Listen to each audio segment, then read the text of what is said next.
FM college छात्री आत्महत्या घटना रे उठुची पड़ुची ओडिशा विधि व्यवस्था को नहीं पुड़ा पुड़ा प्रश्न सबु महल रे उंकी मारुची। सबु अनुष्ठान रे महिला सुरक्षा केवल नारा एवं कागज कलम रे सीमित नहले एफएम कॉलेज भली अघटनर साक्षी साजी नथंता ओडिशा। चोर गला परे जेमिति पुलिस आसे ठीक सेही भली छात्रीक मृत्यु परे समस्ते चेतिछंती। प्रशासन ठारू सरकार कॉलेज ठारू स्कूल समस्ते तत्पर समस्ते नारी सुरक्षा पई आगभर जहार प्रमाण विभाग चिठी मुख्य शासन सचिव चिठी लिखि चेताई। कर्मक्षेत्र में महिला यौन निर्यातना निवारण आईन कड़ाकड़ी लागू करा महिलांको पई सुरक्षित सम्मानजनक सौहार्दपूर्ण वातावरण सृष्टि उपरे जोर विभिन्न अनुष्ठान रे गठन करा आईसीसी अभियोग को ग्रहण सहित तुरंत समाधान दिगरे आवश्यक पदक्षेप नेब कमिटी।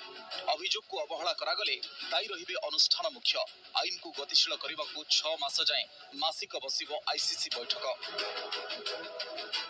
घटना घटिला परे आमे गोटे कहि दोचे बा गाइडलाइन सेट करूचे किंतु परवर्ती समय रे गोटे प्रैक्टिकल माइंडसेट टिपिकली काम करूची बोधे जो थे कि आमे सेथरे एते सचेतन होने बा कोनोसी प्रकार से भली माने गाइडलाइन बा आईन अनुसार कोनोसी कार्यक्रम हो नाही। 2013 रो नियम रहितिले मध्य विभिन्न अनुष्ठान रे सठिक ढंग रे कार्यकारी हेउ नथला। किछि बाबुंकर खामख्याली मनोभाव जोगु महिला सुरक्षा केवल स्लोगान रे सीमित रहितिला। देश देइछे कि सब जगह जोटा इंटरनल कंप्लेन कमिटी सेगुड़ा केमती एक्टिव रहिबे जोठी नाही तो तार शीघ्र केमती गठन करिवे एभली किछि घटना जदि घटे तार संगे संगे तार समाधान केमती हेई परिवो ता पई प्रयास करिवे। एबे जोटा करिसथि जदि सेटा आगुरु करिथांते भलो होइथांते एबे करिसथि भलो कथा किंतु खाली गोटे सर्कुलर इशू कर देई कि बसी गले हबो नाही। मु देखिबे से केते बाहर करछथि रिपोर्ट रिव्यू करी कि एटा केतेटी कॉलेज रे हमर जति कॉलेजेस अछि 700 केते कॉलेज रे सेटा केते जगह रे इंप्लीमेंट हेछि।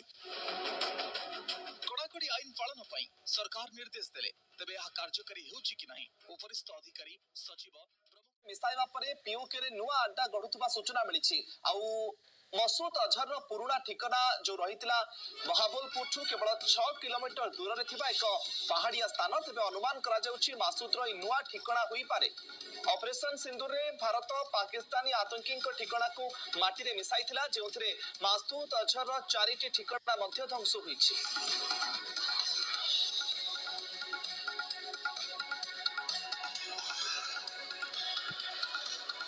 कुख्यात आतंकवादी तथा जैश ए मोहम्मद मुखिया मसूद अजहर को नहीं आसी बड़ खबर। ठिकाना बदलाउछि आतंकी बहलापुर रे आड्डा को भारत माटी रे मिसाइबा परे पीयूके रे नुआ अड्डा गढुथबा सूचना मिलिछि। आउ मसूद अजहर रो पुराना ठिकाना जो रहितला महाबलपुर ठू केवल 6 किलोमीटर दूर